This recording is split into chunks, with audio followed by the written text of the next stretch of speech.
Now, I've loved going to garage sales since I was a kid. Every item being sold has a story connected to it, and I love discovering what might be hiding behind people's unwanted junk. From grandfather clocks to old military uniforms, and even a nearly mint condition Model T that someone's relative had kept a secret from the family. I've found hundreds of items like that.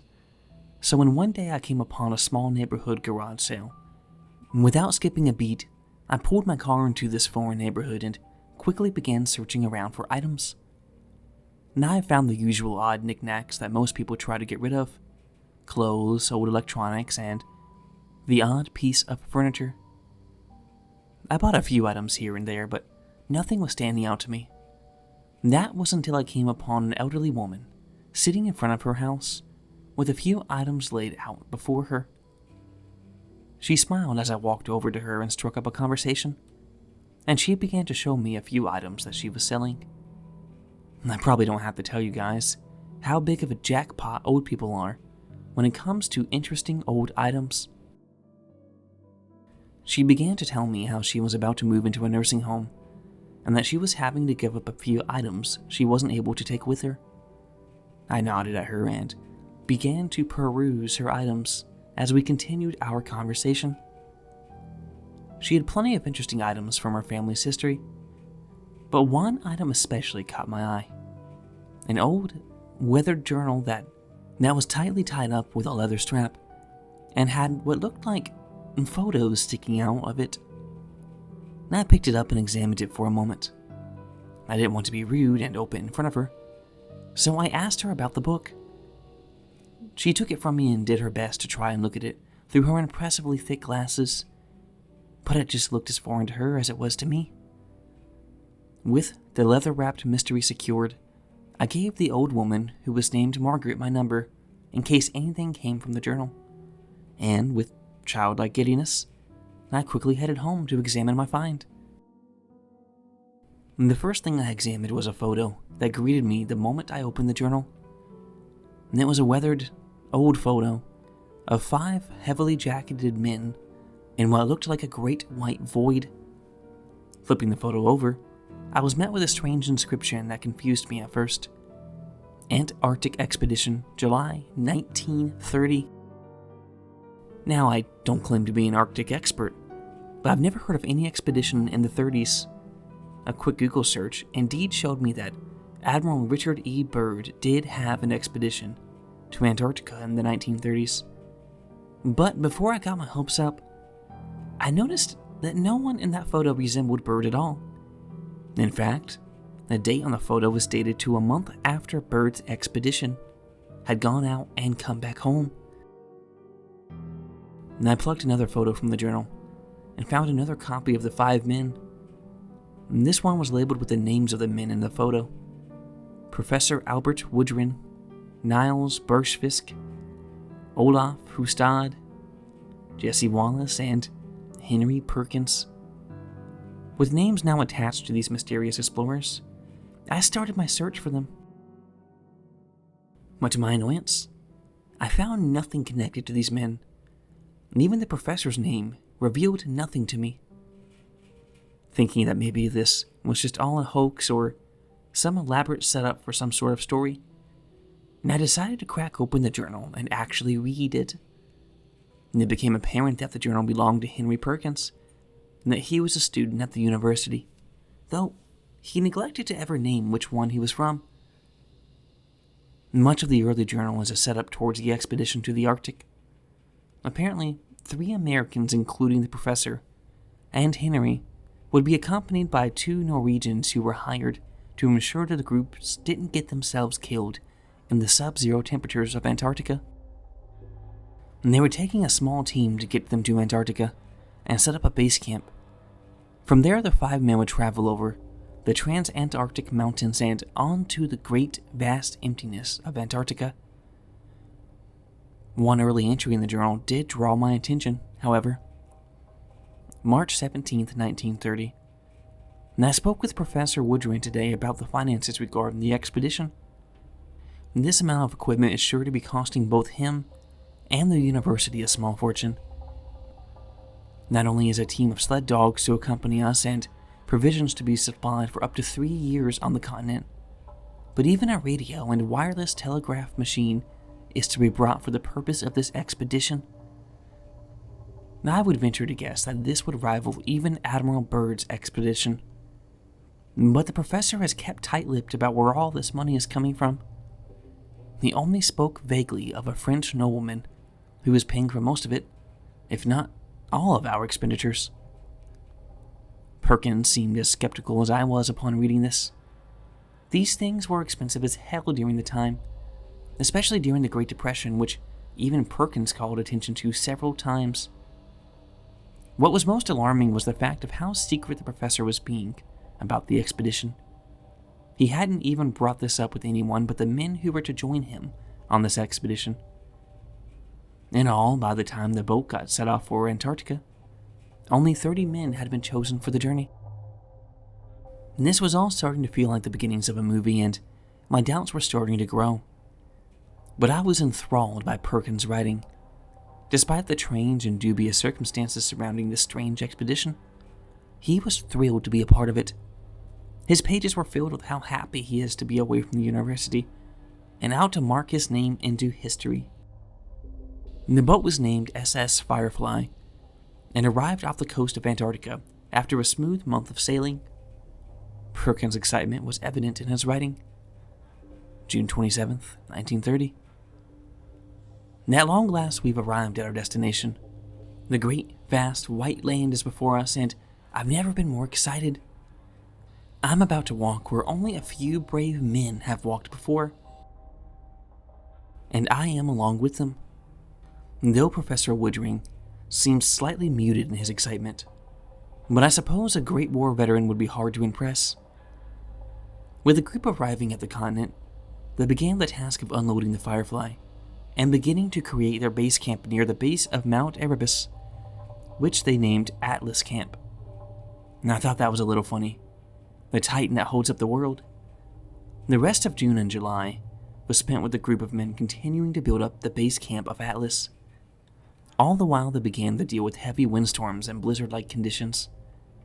Perkins, though, seemed undaunted by all of it, and had even struck up a friendship with one of the Norwegian Niles, the two of them bonding over their shared passion for art. And the two of them even exchanged sketches of each other, which I found tucked away in one of the pages of the journal. Soon the base camp was at last completed, and the men hunkered down, waiting for the Antarctic winter to pass them by. Now I was surprised to find out from both this book and a quick Google search to confirm that winter in Antarctica lasts from March to October. From Perkins' journal, it appeared that morale stayed high throughout the winter. They made sure the sled dogs were taken care of, and Perkins and the other student, Jesse Wallace, helped Professor Woodring collect various samples and fossils they had discovered in the construction of Atlas. It all seemed to be going quite well for the men. And that was until a strange incident occurred just as winter was giving way to summer. Now let Perkins describe it for you. On September 27th, 1930, the most peculiar incident has occurred that has left many of us stumped and confused. Last night, while I was up late, taking some notes on the trilobite fossils that Jesse had discovered, I heard a loud and sickening crash on the roof of the cabin. The noise was so great that it woke almost everyone instantly. Olaf and Niles were quick to their feet, and quickly grabbed their shotguns from the wall near the bed. Now I had to be on hand to stop anyone from going outside until dawn, for in these sub-zero temperatures, and without any natural light, we were liable to become lost in the storm that was at present attacking us. When morning at last came, we all ventured out to see what the noise had been. None of us had gotten much sleep since the anticipation and the mystery had prevented any of us from falling asleep. Climbing up onto the roof, we were met with a truly peculiar sight. A dead emperor penguin was waiting for us, frozen stiff as a board on the roof. Embedded into its skin were several deep claw marks, and even more puzzling was the fact that it looked like the penguin had been dropped from a great distance onto the roof. almost like it had been mid-flight before suddenly dropping dead on top of our cabin. Professor Woodring was just as puzzled as we were. He had no explanation for it, and we came up with several possible theories, though none of them were very convincing. Perhaps a great wind had picked up the injured penguin and dropped it on top of us.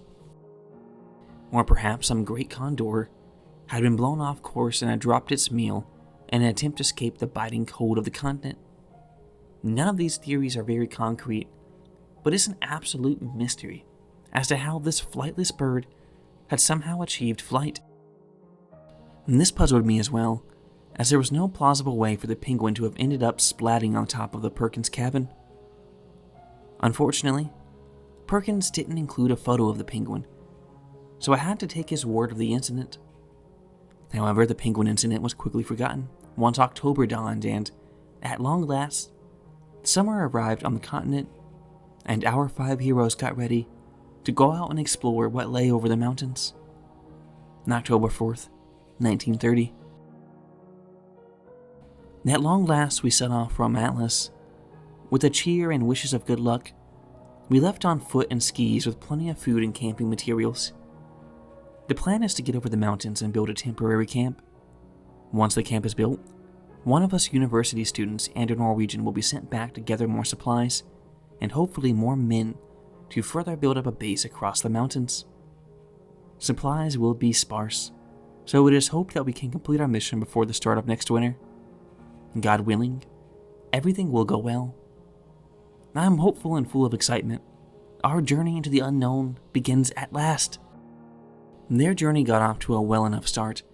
However, hauling that many supplies over mountains proved to be harder than they were expecting it to be, and they barely managed to cover 3 miles a day over the mountain ranges. Several times, they nearly lost a sled to the steep mountain edges. Perkins remained optimistic, but even he was starting to question whether doing this had been a good idea. And they took most of the month, but close to the end of October, in joyful excitement, Perkins declared, October 28th, 1930. At long last, we are past the mountains. I must confess that at times I felt like turning back and giving up this journey as lost. But as I lowered my goggles and my face shield and looked up upon the great snow desert, it felt as if it had all been worth it. Once we were some miles away from the mountains, we began to set up our first semi-permanent camp. We haven't bothered to name this one yet, as we don't plan on staying too long. This camp would act as a sort of supply dump for our return trip, and for anyone who decided to go looking for us in case we went missing out here. I am overjoyed to be a part of this expedition, and even Professor Woodring has been smiling at long last. I believe that we are in good hands out here. They stayed at this temporary camp until the 1st of November, before continuing their trek out into the Great White Desert. And as opposed to their slow going over the mountains, they picked up speeds over the vast emptiness of Antarctica. And one day, they recorded going over 15 miles before making camp. Up until this point, I had been so preoccupied with the enjoyment of reading that I had failed to ask myself what the point of this expedition was. They obviously weren't heading for the South Pole, as they had gone east from Mount Erebus over the mountain ranges and into an area near Victoria Land. So what was the point of this trip? Perkins seemed confused as well, when at last, in a surprising turn of events, Professor Woodring decided to make camp in the middle of nowhere, some 200 or so miles from the first camp past the mountain ranges.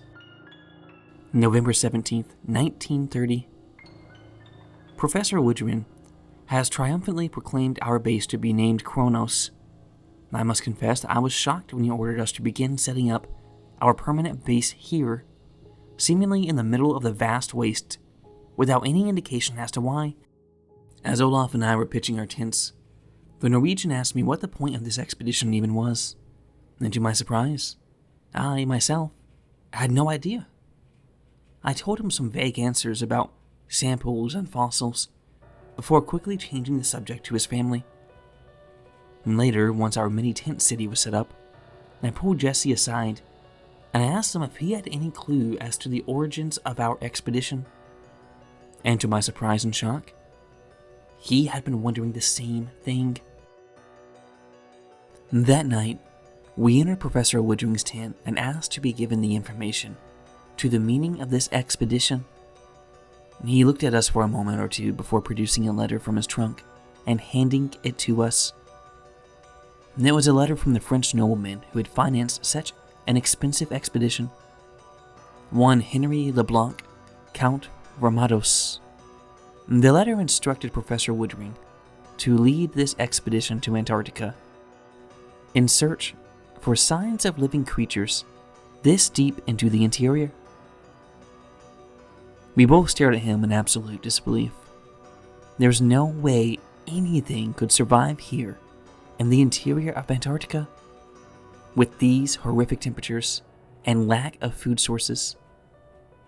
Professor Woodring understands this and is with us in believing it. But who is he to turn down a stupid Frenchman's money to finance a dream expedition? I'm left conflicted. It is true that without this nobleman's money, we wouldn't be here now. But does he truly expect us to find anything out here? Perkins doesn't write for the next few days, which is surprising to me, as up to this point he has been consistently writing at least little updates for the days in which nothing happens. But for a solid week, he says nothing at all.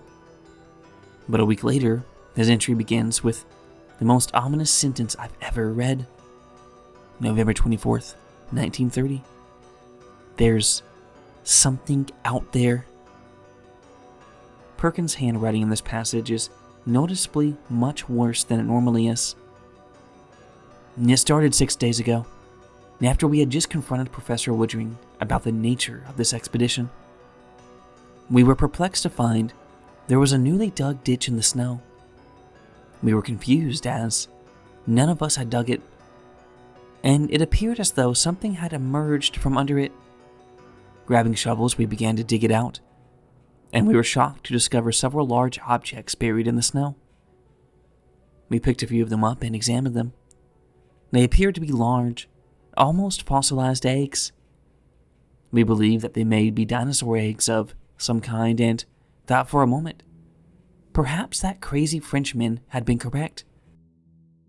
Our moment of happiness was very short-lived. That night, while we were celebrating our discovery, a sudden blizzard descended upon us.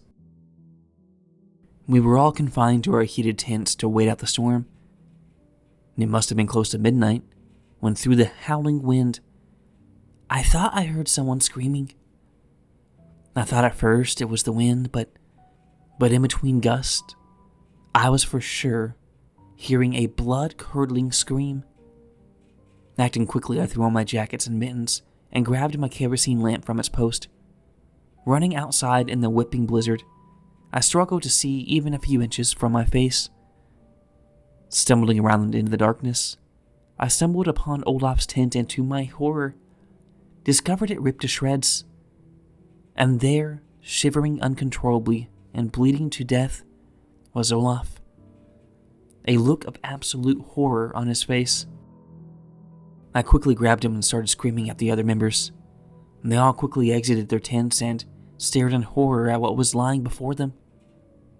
Olaf looked almost as if he had been mauled by a bear, and his tent, built to withstand blizzard-strength winds, had been knocked over and ripped to shreds. We quickly dragged Olaf into my tent and began warming him up and treating his severe wounds. He began babbling in Norwegian, and Niles did his best to comfort his fellow countrymen. And by some miracle, we managed to stop his bleeding and wrap his more serious wounds with gauze and bandages. Now I was completely taken aback by this. Just a few days ago, the men had been in such high spirits, but now, out of nowhere, something had attacked them, and as I turned the page, I was greeted with photos of the aftermath. Olaf's tent shredded and destroyed, almost completely buried in the snow, and Olaf himself, bandaged and placed in a sleeping bag to keep him warm and alive in Perkins' tent. Perkins' entry continued as follows. Niles had taken to carrying his shotgun everywhere he goes, and I believe that to be a smart decision. We also decided to sleep two to a tent, with Niles and me taking care of Olaf, and Jesse and the professor staying in their tent to try to make sense of what attacked Olaf. He soon began to experience intense pain, and we had to keep him injected with morphine to keep him from crying out. We racked our brains, trying to imagine what had attacked him that night. But we didn't have to wait long to figure it out. Yesterday, as I was getting ready to write in my journal again, Niles asked me to take a walk with him. I left Olaf in the care of Jesse, while the professor continued to examine the eggs he had discovered. Walking with Niles, he began to press me for more information on what our mission out here was. Feeling that he should know, I told him what the professor had told me. Niles' mind quickly went to the idea of some beast attacking the camp. I couldn't believe that. I clung to the belief that nothing could survive this deep into the continent. Penguins and seals only lived very close to the coast, and there was no way anything like that could survive out here. There simply wasn't any food. And as we continued to walk and discuss with each other, Niles took a step forward, and suddenly, in the blink of an eye, something emerged from beneath the snow and bit down on his leg with a loud, sickening crunch. Niles let out a scream and dropped his shotgun into the snow. He screamed and shouted in Norwegian as whatever was underneath the snow began pulling him down into it. In a blind panic, I quickly grabbed the shotgun from underneath the snow and aimed down, just firing randomly. A horrifying screech bellowed out from the snow as suddenly something shot out from underneath it, and it covered me and Niles in rock-hard snow and ice. By the time we were able to get our bearing, whatever it was had disappeared. Perkins included photos of the nasty bites that Niles had gotten, and the crater where the creature had seemingly been waiting for them. He also included sketches of the eggs, which the professor had told him could not be photographed yet. Perkins' long entry ended with this haunting passage. There's something out there and it's hunting us. We need to get Olaf and Niles medical attention or they will die here. I plan on telling Professor tomorrow, and if he doesn't agree, I'll have to convince Jesse to come with me. I'm not going to die here in this god-forsaken place. The next entry was dated 2 days later, and it was no less horrifying. November 26th, 1930. Professor Woodring is dead. And I confronted him on the 25th, as I said I would. And I demanded that we be allowed to return to Atlas Base with Olaf and Niles. Otherwise, they would die from gangrene, infection, or an exposure. He refused, telling me that the eggs that we believed to be fossils were in fact living eggs. Despite this shocking discovery, I was unmoved and demanded that we return to Atlas. Again, I was ignored. I left his tent to inform Jesse of my plan. As I left the tent, I heard a strange buzzing noise, almost like that of a mosquito, only it continued to grow louder by the second, until a loud crash sounded behind me. From the professor's tent. Looking back in horror, I was met by an enormous beast, and it must have been nearly 8 feet tall, and walked on 6 spindly legs, and it was covered in a coat of white, coarse fur, and flashing its antenna at me. On its rear was a large stinger, and attached to his body were 2 pairs of wings. It screeched loudly at me and was enough to draw Jesse out of his tent, shotgun in hand and a look of horror in his eyes. From underneath his destroyed tent, Professor Woodring cried out to us, begging us for help and ordering us to kill the creature. Jesse aimed quickly and fired at the creature. It let out some more screeches before it dug its legs into the tent and used its front legs to grab onto Professor Woodring and fly with him, kicking up a torrent of snow and carrying the screaming and crying professor away into the ether. Included in the following pages were sketches that showed what the creature looked like. It appeared to be like a giant furry bug with a scorpion-like stinger on it, and to my disgust, it almost had a human-like face to it, though one that was heavily insectoid nonetheless. Perkins' entry continues as follows. Me and Jesse have decided to load Olaf and Niles onto our sleds and begin the journey back to Atlas. Kronos must be abandoned, and whatever is out there must not be allowed to kill all of us. God willing, we'll be able to make it back safely. Perkins' next few entries are not dated, and they became increasingly hard to read. I've done my best to translate them, but know that some of it I had to guess at, as the quality has deteriorated. December something illegible, 1930. The creature attacked us last night. We fought it off with a few shotgun shots. Olaf's condition is worsening, fading in and out of consciousness. A struggle to keep him warm. Niles' legs recovered enough to continue walking on foot and help us pull the sleds. And we believe the creature is following us. December 4th or 5th, 1930. We made the painful decision to abandon Olaf. He had lapsed into unconsciousness, and we believe that the scent of his blood is allowing the creature to track us.